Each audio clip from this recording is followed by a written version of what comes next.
नमस्कार, VIP news में आपका स्वागत है। आपके साथ हाजिर हूं मैं कंचन। बिहार में यूं तो सरकार अपनी पीठ हमेशा सुशासन के नाम पर थपथपाती है, लेकिन सुशासन राज की डरावनी तस्वीर कथित जंगल राज पर भारी पड़ रही है। ये हम नहीं कह रहे, बल्कि ऐसा अमूमन सूबे में दिखाई दे रहा है। कानून का राज और सुरक्षा की गारंटी देने वाली सरकार की हकीकत मधेपुरा से सामने आई है, जहां भीड़ का अमानवीय चेहरा देखने को मिला। और इस खबर को वीआईपी न्यूज ने बड़े ही प्रमुखता के साथ दिखाया। यहां एक युवक की खूंटे से बांधकर पहले बेरहमी से पिटाई की गई। इतना ही नहीं, मदद की गुहार लगा रहे युवक के साथ मदद के नाम पर इंसानियत को शर्मसार करने की तमाम हदें पार कर दी गई। आपके सामने पेश है सुशासन राज में कथित यहां पर कानून व्यवस्था की पोल खोलने वाली घटना की एक खास रिपोर्ट।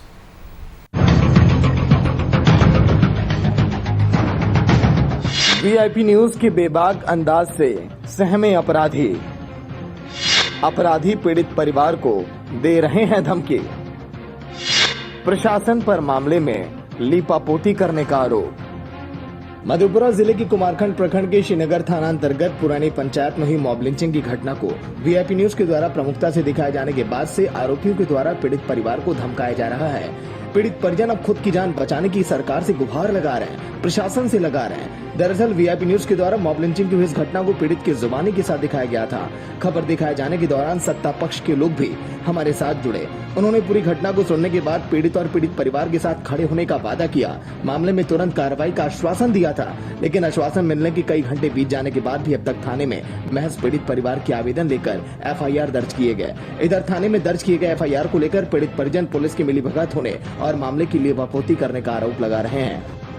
इस वक्त मैं मौजूद हूँ मधेपुरा ज़िला के कुमारखंड प्रखंड के श्रीनगर थाना अंतर्गत पुरानी पंचायत में, और मेरे साथ आप देखेंगे तो पीड़ित के बड़े भाई और उसकी माताजी मेरे साथ में हैं।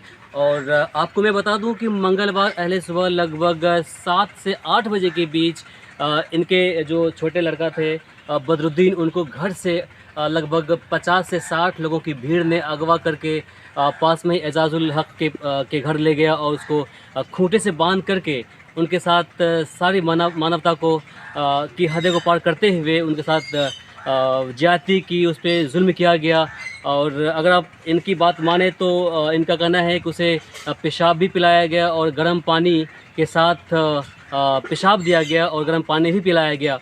इसको लेकर के हमने आपको इस घटना की जो जानकारी है प्राथमिकता से चलाया है और आपको हम देते आ रहे हैं। इनके पास हम आए हुए हैं, आखिर हम जानने की कोशिश करते हैं कि आखिर 3 दिन गुजरने के बाद भी इनके साथ जो यहाँ के जो थाना अध्यक्ष है या थानेदार हैं किस तरह के सलूक कर रहे हैं। क्या इंसाफ ये जिस तरह से अमानवीय व्यवहार इनके साथ हुआ है, क्या अभी तक थानेदार इनकी बात सुन रहे हैं या नहीं। तो हमारे साथ उनके बड़े भाई हैं। जी बताइए कि आप थाने पहुँचे तो फिर क्या हुआ। हमने वहाँ एप्लीकेशन दिया, उनके बाद उनके बाद कोई सुनवाई नहीं कर रहा। थाने का कोई भी सुनवाई नहीं कर रहा उनका।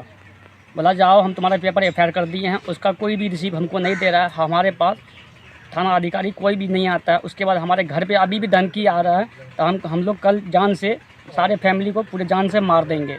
जैसे उसको लड़का को मारे हैं, ऐसे सारे पूरे फैमिली को जान से कल मार देंगे। हमको अभी भी धमकी दे रहा है, तो आप उधर से आइए कहीं से भी और आपको ख़त्म कर देंगे हम। जब आपको धमकियाँ मिल रही है तो क्या आपने उस धमकी को लेकर के पुलिस से बातें की? क्या आपने शिकायत दर्ज की वहाँ पे पुलिस? जी हमने की है शिकायत, मगर उन्होंने बोला जाओ अपने घर, आपके यहाँ कुछ नहीं होगा। मगर हमारे यहाँ कोई भी वो सुनने के लिए राज़ी नहीं है। नहीं कोई अधिकारी हमारे घर पे सुरक्षा के लिए आया है, अभी तक कोई भी आने के लिए राज़ी नहीं है। अभी तक कोई अधिकारी हमारे यहाँ कोई सुरक्षा के लिए व्यवस्था नहीं की गई है। आप किस तरह के इंसाफ चाहते हैं? आप क्या चाहते हैं? हमको इंसाफ चाहिए, जैसे हमको बचाव चाहिए, जैसे हम लोग को जान बच पाए। आपने जिंदगी और मौत से जूझ रहे मॉब लिंचिंग के शिकार युवक बदरुद्दीन के बड़े भाई को सुना।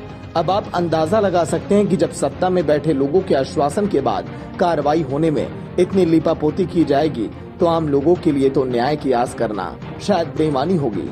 मॉब लिंचिंग की शर्मसार कर देने वाली इस घटना को वीआईपी न्यूज ने प्रमुखता से दिखाया, लेकिन खबर दिखाए जाने के बाद तो मामला और भी संगीन हो गया। पीड़ित को न्याय मिलने की उम्मीद की जगह जान से मारने की धमकी मिलनी शुरू हो गई। इस पूरी घटना को लेकर हमारे कुमारखंड संवाददाता मोहम्मद इमरान ने जब पीड़ित से बात की तो पीड़िता के द्वारा दर्द बयां किया गया और वो भी हैरान कर रही है। तो चलिए अब आपने पीड़ित की जुबानी भी सुन ली, अब एक बार आपको फिर से घटना की पूरी जानकारी देते हैं। ये पूरी घटना मॉब लिंचिंग से जुड़ी है, जो मधेपुरा जिले के कुमारखंड प्रखंड के श्रीनगर थाना अंतर्गत पुरानी पंचायत के वार्ड संख्या 10 में बीते मंगलवार की सुबह घटित हुई। दरअसल इसी पंचायत के रहने वाले मोहम्मद बरदुद्दीन 3 साल पहले इसी गांव की रहने वाली युवती से प्रेम विवाह किए थे। विवाह को लेकर गांव के लोग खुश नहीं थे, यहां तक कि लड़की के परिवार भी मामले को लेकर नाराजगी जता रहे थे। लेकिन युवती और युवक के बिना नहीं रहने की बात कह दोनों ने परिवार से अलग होकर शादी कर ली। शादी के बाद दोनों ने एक लड़की को जन्म दिया। बावजूद इसके गाँव वाले 3 साल बाद भी बदले की आग में झुलस रहे थे। मंगलवार को युवक उस समय भीड़ तंत्र का शिकार हो गया जब लड़की के घर लड़की की छोटी बहन पहुंच गई। भीड़ तंत्र ने युवक पर युवती के साथ गलत रिश्ता बताकर उठा ले गया, ससुराल लाया, खूंटे में बांध कर बेरहमी से पिटाई की। पिटाई करने तक से जब उनका मन नहीं भरा तो बदहवास हालत में घायल युवक के द्वारा जिंदगी बचने के लिए पानी मांगने पर पेशाब और गर्म पानी पिलाया। इसके बाद युवक का बचना मुश्किल था, तो उसी भीड़ से किसी ने स्थानीय थाने को घटना की जानकारी दी।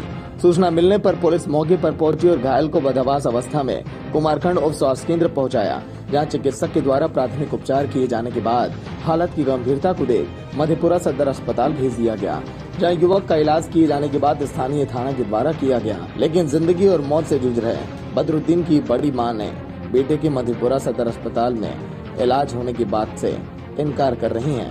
पीड़ित की मां अपने बेटे की एक झलक पाने की बेचैनी बयां करके न्याय की भीख मांग रही हैं।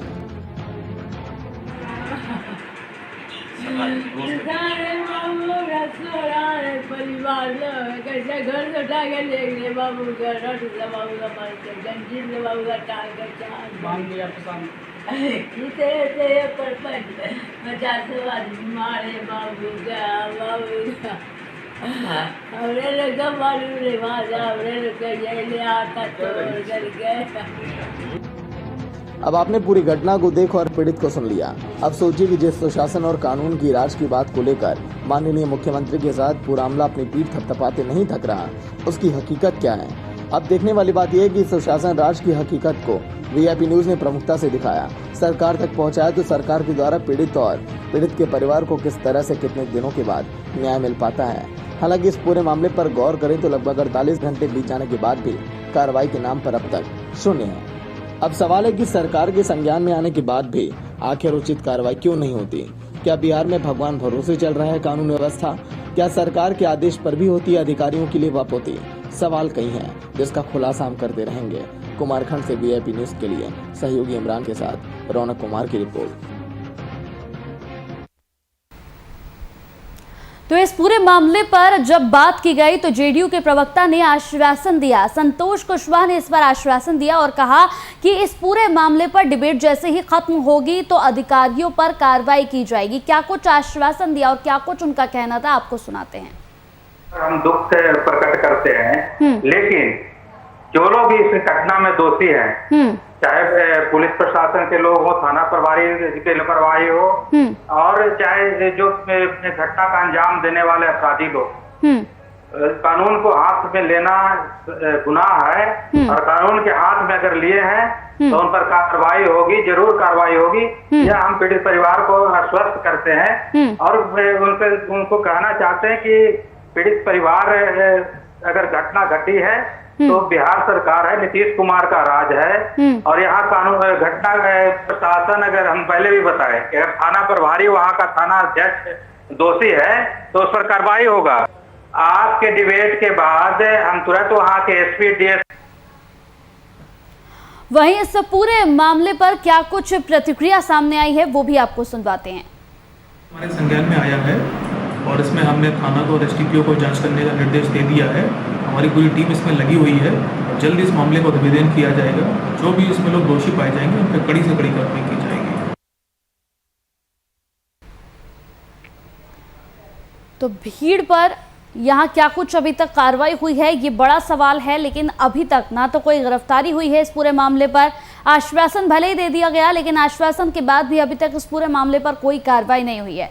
इस पूरी खबर पर ज्यादा बातचीत करने के लिए ब्यूरो चीफ रौनक हमारे साथ सीधा जुड़ गए हैं। रौनक, आपसे मेरा सवाल है, अमानवीय चेहरा यहाँ पर भीड़ का देखने को मिला। युवक को खूंटे से बांधकर बेरहमी से उसकी पिटाई की गई, उसको पेशाब पिलाया गया, गर्म पानी पिलाया गया। यहाँ तक कि इस पूरे मामले को वीआईपी न्यूज ने बड़े ही प्रमुखता के साथ दिखाया। इस पर डिबेट बैठी, खुद मंत्री जी यहाँ पर बैठे, जेडीयू प्रवक्ता यहाँ पर बैठे। उनका कहना था कि इस पूरे मामले पर अधिकारियों पर कार्रवाई होगी, लेकिन आज तक इस पूरे मामले पर ना तो कोई गिरफ्तारी हुई है, ना किसी पर कोई कार्रवाई हुई है। रौनक, बिल्कुल सही कहा कंचन आपने। जिस तरह की पूरी जो घटना है, उस घटना के बाद आप तस्वीरों से सहज अंदाजा कोई भी लगा सकता है कि उस युवक की किस तरह से भीड़ तंत्र के द्वारा पिटाई की जा रही है। सबसे अजीबोगरीब बात यह है कि इस पूरी घटना की जानकारी सरकार तक पहुंचाने का काम वीआईपी न्यूज ने प्रमुखता के साथ किया कि कम से कम उस पीड़ित परिवार के जो लोग, बचे हुए लोग हैं, उनको न्याय मिल पाए, उनके साथ कोई अनहोनी ना हो। इस मुद्दे को हमने पकड़ा, लेकिन यह मुद्दा एक ऐसा मुद्दा निकला कंचन, जिसमें कि अब कार्रवाई तो करनी पुलिस के लिए अब हमें नहीं लगता है कि कोई बात रह गई है, क्योंकि अगर कार्रवाई होने की रहती तो मंगलवार 1 जून की घटना है, 8 बजे की घटना है, और उस घटना को बीते हुए आज शनिवार आ गया। अभी तक में 27 लोगों के खिलाफ पीड़ित ने नामजद अभियुक्त बनाया, और उसे सबसे एक चौंकाने वाली बात है कि इस पूरी प्रक्रिया के तहत जब एफआईआर दर्ज किया गया खबर दिखाने के बाद, तो खबर दिखाने के बाद एफआईआर कल जो हमारी बातचीत हुई है, तो आज तक के डेट में उस एफआईआर की कॉपी का रिसीविंग जो है वो पीड़ित को नहीं मिल सका है। दूसरी बात, गिरफ्तारी या कार्रवाई, छापेमारी पुलिस पहुंचती है टीम और लौट कर आती है। ये कार्रवाई का इसे कार्रवाई नहीं कहा जा सकता है, क्योंकि जो 27 लोग हैं उनमें ऐसा नहीं होगा कि मुख्य आरोपी घर छोड़ करके नेपाल में जाकर के शरण ले लिया होगा या फिर अन्य देश में जाकर के बस गया होगा, ये भी नहीं है। लेकिन पुलिस इस पूरे मामले में जिस तरह से अपनी भूमिका निभा रही है, खास तौर पर यहाँ के जो स्थानीय स्तर पर जो पुलिस है, जब तक उसके खिलाफ कोई बड़ी एक्शन यहाँ के जो आला अधिकारी है वो नहीं लेते हैं, तो इस पूरे मामले में पुलिस के कार्यशैली पर सवाल उठते रहेगा। और इसलिए सवाल उठेगा क्योंकि पीड़ित जो है वो अपनी जुबानी कह रहा है, और पीड़ित की जुबानी को दिखाना ही हमारी प्रमुखता होगी। बिल्कुल रौनक, लेकिन जिस तरीके से इस पूरे मामले को यहाँ लगभग 2 दिन बीत चुके हैं, लेकिन उसके बावजूद अभी तक इस पूरे मामले पर कोई कार्रवाई नहीं हुई है। जब अधिकारियों से, मंत्रियों से बात की जाती है तो यहाँ पर सिर्फ आश्वासन देते हुए नजर आते हैं। सबसे बड़ी और हैरानगी की बात तो यह है कि 27 लोगों पर यहाँ एफआईआर दर्ज है, लेकिन 27 में से किसी एक की भी गिरफ्तारी नहीं हुई, ना कोई पूछताछ हुई, ना कोई छापेमारी हुई। रौनक, अपने आप में कई सवाल यहाँ पर सुशासन बाबू की सरकार और उनके प्रशासन पर भी खड़े हो रहे हैं। बिल्कुल कंचन, हम उसी सवाल को लगातार ढूंढ रहे हैं कि आखिर जो ये पुलिसिया तंत्र है वो तंत्र कहाँ फेल है और क्यों नहीं कार्रवाई हो रही है। 27 लोगों की बात जो हमने आपको बताई है, वो पीड़ित ने एक हमारे पास आवेदन अपने कागजात में लिखे हुए कुछ नाम थे उनके पास, जो आज भी हमारे पास है, और उन नामों को लेकर के उन्होंने जिक्र किया कि इनमें से 27 लोगों की भीड़ 40 से 50 की थी। सबों का नाम जानना वो नहीं जानते थे, 40 से 50 लोगों का नाम वो जानते, 27 से 28 लोगों का नाम वो जानते थे, जिसको कि उन्होंने नामजद बनाया है। लेकिन अज्ञात जो 40-50 लोग और थे, उन अज्ञात पर भी पुलिस की कार्रवाई इसलिए सवालों के घेरे में है क्योंकि ठीक है 27 लोग जो नामजद हैं उनकी गिरफ्तारी पुलिस के लिए हो सकता है कि थोड़ी सी टेढ़ी की हो, क्योंकि मामला संगीन था और सभी यहाँ से निकल चुके होंगे, मैं मान रहा हूँ। लेकिन जो अज्ञात लोग हैं, जो उस गांव के लोग अन्य हैं, जो कि उस पूरे जो हमारे पास विजुअल चल रहा है, जो पुलिस को प्रमाण के तौर पर, साक्ष्य के तौर पर काम आ सकता है, उसको कम से कम पुलिस को देखना चाहिए। और सबसे गंभीर बात यह है कि आला अधिकारी जो पुलिस अधीक्षक हैं योगेंद्र कुमार, जो सख्त हैं इस प्रशासनिक मुद्दे को लेकर के या लॉ एंड ऑर्डर को लेकर के, जिले के जो अभी वर्तमान में एसपी है, उनकी जितनी सराहना की जाए, जितनी चर्चा की जाए, वो कम है, क्योंकि वो इस तरह के मुद्दे को कभी आज तक उन्होंने बर्दाश्त नहीं किया है। और अभी तक वो चुप क्यों है? सिर्फ उन्होंने कहा कि कार्रवाई होगी।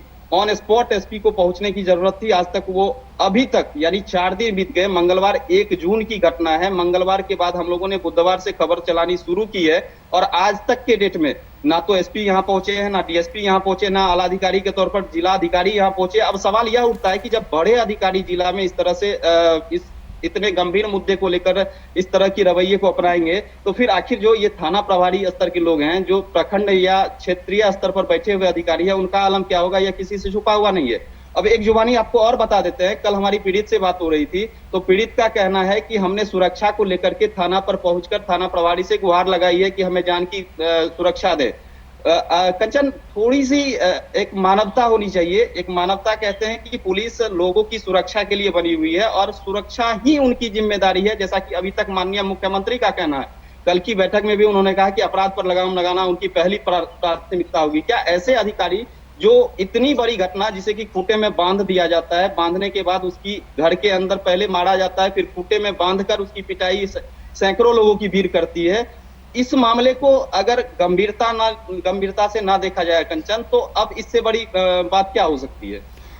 रौनक, इसके साथ एक और सवाल है। जहां इस पूरी घटना को अंजाम दिया गया है, 5 या 10 मिनट की ये घटना नहीं थी, लगभग 1.5 घंटे ये तमाशा चलता रहा। ये पूरा यहाँ पर पूरा ये तमाशा चलता रहा, लेकिन उसके बावजूद भी ना कोई पुलिस अधिकारी या ना किसी भी तरह के पुलिस प्रशासन को इसकी भनक तक लगी। जबकि उसे पीट कर जब अधमरा कर दिया गया तो खुद ही पुलिस को सूचना देकर बुलाया गया और अधमरे हालत में उसको पुलिस को सौंप दिया गया। सवाल एक ये भी उठता है कि क्या वाकई पुलिस पर भरोसा किया जाए वहां पर? क्योंकि अगर इस तरीके की चीजें वहां पर सामने आ रही है तो इसमें यह कहना गलत नहीं होगा कि वहां के लोगों को या बिहार में लोगों को ना तो पुलिस प्रशासन का खौफ है, ना ही किसी तरीके की कोई कार्रवाई का खौफ है। क्योंकि लोग तो बेखौफ होकर घूम रहे हैं रौनक, उनको लग रहा है कि वो किसी भी चीज को अंजाम देंगे, किसी भी एक घटना को अंजाम देंगे, उसके बाद पुलिस प्रशासन से कोई सुध लेने वाली यहाँ पर है नहीं। बिल्कुल कंचन, आपने सही कहा। जो स्थिति इस घटना के बाद देखने को मिल रही है, खास तौर पर पुलिस की कार्यशैली को लेकर के, यह हमें मतलब विचलित कर रहा है कि आखिरकार जिस प्रशासन के भरोसे, जिस पुलिस के भरोसे मतलब बिहार की सुशासन व्यवस्था का ढोल पीटा जाता है, आखिर उस पुलिस की इंसानियत कम से कम कहाँ है? कि पीड़ित परिवार रात के 11 बजे फोन करता है कि हमें जिस पूरा मामला, एक बार हम इसलिए बताना चाह रहे हैं क्योंकि इस पूरे मामले में एक ट्विस्ट आ चुका है। अब वहां के जो आरोपित पक्ष है, वो जिस लड़की को लेकर के ये पूरा विवाद हुआ है, उस लड़की को अब वो लोग मारना चाहते हैं। जो हमारे पास आपके पास लौटेंगे। यहाँ पर कांग्रेस के प्रमुख प्रवक्ता राजेश राठौड़ हमारे साथ जुड़ गए हैं। बहुत बहुत स्वागत है सर वीआईपी न्यूज पर आपका। जी धन्यवाद मैम। सर, जिस तरीके से बिहार में इंसानियत के शर्मसार होने की तस्वीरें लगातार हम 2 दिन से टीवी स्क्रीन पर दिखा रहे हैं सर, इस पर डिबेट भी हो चुकी है, लगातार इस मामले को वीआईपी न्यूज ने बड़ी प्रमुखता के साथ भी उठाया है, लेकिन अभी तक ना तो कोई कार्रवाई हुई है इस पूरे मामले पर।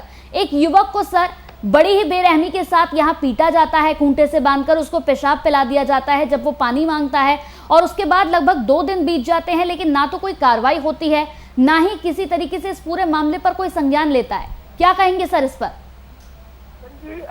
एक मामला को चूंकि आप लोगों के मेहनत से उजागर हुआ और देश और दुनिया देखा, ऐसे मामले बिहार में अनेक हैं जो दबे हैं, कुचे हैं, उनके साथ इस प्रकार का व्यवहार किया जाता है। सरकार के कान पे जू तक नहीं जाती, सरकार पे माफिया हावी है। ये मैंने पहले से कह रहा था, किसी भी क्षेत्र में सरकार एकदम अनसुनी कर देती है। लगातार बिहार में हत्या, लूट, बलात्कार, अपहरण के मामले तेजी से बढ़ रहे हैं। अगर सरकार से आप जवाब मांगेगा तो सरकार कहेगी कानून अपना काम कर रहा है।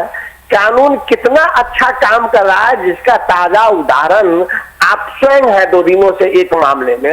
ऐसे मामले एक उजागर हुए, लेकिन मैं कह रहा हूं कि हजारों मामले बिहार में है। बिहार में सरकार पे अपराध भारी है, सरकार एकदम टुकुर टुकुर देख रही है। न लॉ एंड ऑर्डर के मामले में सरकार निष्पक्ष है, न बिहार के विकास के मामले में सरकार सजग है, न सरकार स्वास्थ्य और शिक्षा के मामले में सजग है। सरकार सिर्फ और सिर्फ सजग है तो अपना चेहरा बचाने में, अपना कुर्सी बचाने में। दोनों दल, भारतीय जनता पार्टी और जेडीयू एनडीए के 2 घटक बड़े दल हैं, दोनों का मात्र एक उद्देश्य रहता है कि हम सरकार को कैसे बचाए रखें, जनता की जान कैसे बचे, जनता को न्याय कैसे मिले। वो नहीं हो सकता। दूसरा कि प्रशासन भी क्या करे, प्रशासन जो पैसे से जिसकी पोस्टिंग होगी, थाने जहां बिक रहे हो, जहां एसपी की पोस्टिंग पैसे पे हो, तो आखिर पैसे की उगाही कहां से होगा? तो इन अपराधियों के माध्यम से होगा जो अत्याचार कर रहा है। तो ऐसी स्थिति में तो प्रशासन अनसुनी तो करेगा। तो मैंने कहा कि बिहार में जंगल राज की बात करने वाले व्यक्ति महाजंगल राज में बिहार प्रवेश कर चुका है, महाजंगल राज की यातना बिहार झेल रहा है, और मुख्यमंत्री 16 साल से दिल्ली पटना में बैठ के सिर्फ और सिर्फ एक जवाब देंगे कि कानून अपना काम कर रहा है। तो ऐसा कानून बिहार को नहीं चाहिए। वाकई सर हैरानगी करती हैं तस्वीरें। एक और छोटा सा सवाल मेरा आपसे है कि ऐसे में सर लोग पुलिस प्रशासन पर यकीन किस तरीके से करें, क्योंकि जिस तरीके से 2 दिन इस पूरे मामले को बीत चुके हैं, 27 लोगों पर मामला दर्ज हो चुका है, लेकिन उसके बावजूद ना तो कोई छापेमारी हुई अब तक, ना इस पूरे मामले को किसी ने संज्ञान में लिया, ना इस पूरे मामले पर कोई गिरफ्तारी हुई। ऐसे में सबसे बड़ा सवाल तो यह है कि क्या जनता इस पुलिस प्रशासन पर, बिहार के प्रशासन पर, कानून व्यवस्था पर यकीन कर सकती है? बिहार के किसी आवाम को बिहार सरकार और प्रशासन पे भरोसा नहीं है। हाँ। आप लोगों के संज्ञान में आने के बाद मुकदमे तो हो जाते हैं, कार्रवाई नहीं होती है, लेकिन जो मामले मीडिया के संज्ञान में नहीं गया, सरकार को जगाने का काम सिर्फ मीडिया का नहीं है, सरकार को स्वयं जगह रहने का काम है, प्रशासन को स्वयं जगह रहने का काम है। तो ऐसे मामले अनेकों आते हैं, हजारों आते हैं महीना में, जहां मुकदमा भी दर्ज नहीं होता है। अनेक महिलाएं दौड़ते और भटकते रहती हैं, उनपे अत्याचार होता है, उनका मुकदमा तक नहीं लिया जाता है, ताकि पुलिस और प्रशासन और सरकार का चेहरा साफ इस मामले में हो कि बिहार में मुकदमे कम होते हैं। तो जहां आंकड़ों में सरकार चल रही हो, तो वहां न्याय तो कभी बिहार वासी को मिल ही नहीं सकता। इसलिए बिहार के लोगों को बिहार सरकार, प्रशासन, पुलिस पे बिल्कुल ही भरोसा नहीं है। हाँ। चलिए, बहुत बहुत शुक्रिया सर हमारे साथ इस पूरी खबर पर जुड़ने के लिए, सर बातचीत करने के लिए बेहद शुक्रिया आपका। रौनक, आपके पास मैं लौटूंगी। एक छोटा सा एक और सवाल आपसे मेरा, जिस तरीके से लगातार इस पूरे मामले पर आज हम चर्चा कर रहे हैं, क्या उम्मीद लगाई जा सकती है कि इस पूरे मामले पर आज कुछ कार्रवाई होगी? क्योंकि रौनक 2 दिन तो बीत चुके हैं, 2 दिन से पीड़ित परिवार दर दर भटक रहा है, उन्हें अब धमकियां मिल रही हैं, लेकिन कार्रवाई कुछ नहीं हो रही। रौनक, कंचन थोड़ी सी सुधार कर लें, 2 दिन इस मामले को नहीं हुए हैं। यह मामला 1 जून का है, दिन मंगलवार था, समय 8 बजे सुबह की यह घटना है, और 1 जून से आज 6 तारीख होने को है जी, यानी 4 या 5 दिन का जो ये ड्यूरेशन है ये बीत चुका है। थोड़ी सी जानकारी को हम लोग इसलिए बढ़ाते हैं क्योंकि 5 दिन का समय किसी भी प्रशासनिक स्तर पर काम करने के लिए कम नहीं होता है। और कार्रवाई की बात जहां तक हो, तो हम लोग इस पूरे प्रकरण को लेकर सिर्फ इतना चाह रहे थे कि जो पीड़ित परिवार है, जिस युवक की बेरहमी से खूंटे से बांधकर पिटाई की गई है, जो अभी भी जिंदगी और मौत से जूझ रहा है, जिसकी एक झलक पाने की जो जिज्ञासा है उसकी बूढ़ी माँ के पास, वो ललायित है अपने बेटे को देखने के लिए, वो सब इस बात को कल जो पीड़ित बयां कर रही थी हमारे पास, उन्होंने कहा कि हमें अभी तक ये सूचना नहीं मिल पा रही है कि आखिरकार हमारा बेटा है कहाँ। और सबसे हैरान करने वाली बात है कंचन कि जिस समय उसे मारपीट की गई थी, मारपीट के बाद जब वो अधमरा लगभग हो चुका था, अब उसकी जान निकल ही जाती, तब वहीं के स्थानीय लोग जो हैं वो पुलिस को सूचना देते हैं कि इस तरह की घटना यहाँ हुई है। पुलिस पहुंचती है, पुलिस पहुंचने के बाद उसे यहाँ के जो उप स्वास्थ्य केंद्र है कुमारखंड, वहां ले जाता है। ले जाने के बाद जो है वो प्राथमिक उपचार के बाद डॉक्टर उसे देखते हैं और हालत नाजुक होने के बाद उसे सदर अस्पताल मधेपुरा जिला भेज देते हैं। लेकिन अब सवाल यह उठता है कि अगर उनकी स्थिति नाजुक थी, तो नाजुक स्थिति को देखते हुए परिजनों को इसकी सूचना देनी चाहिए थी, परिजन को साथ रखना चाहिए था, ना तो किसी परिजन को साथ रखा गया है। अब तक की जो जानकारी पीड़ित के द्वारा दी जा रही है, हो सकता है कि हमारी इस बातों को सुनकर फिर से प्रशासन को मिर्ची लगेगी कि मीडिया इस बातों को उछाल रही है, मीडिया पुलिस पर दोषारोपण कर रही है। लेकिन मैं फिर से आश्वस्त कर देता हूं कि इस पूरी कहानी को मैं पीड़ित के जुबानी के साथ सुनाऊंगा, और प्रशासन की इन कार्यशैली को, जिन्होंने की इस तरह के मामले को गंभीरता, इस तरह के मामले पर गंभीरता अब तक 4 दिन बात नहीं दिखाई है, तो इस मामले पर गंभीर होना होगा। सुशासन बाबू की सरकार को जो डंका पीटते हैं, उन्हें इस बात की भनक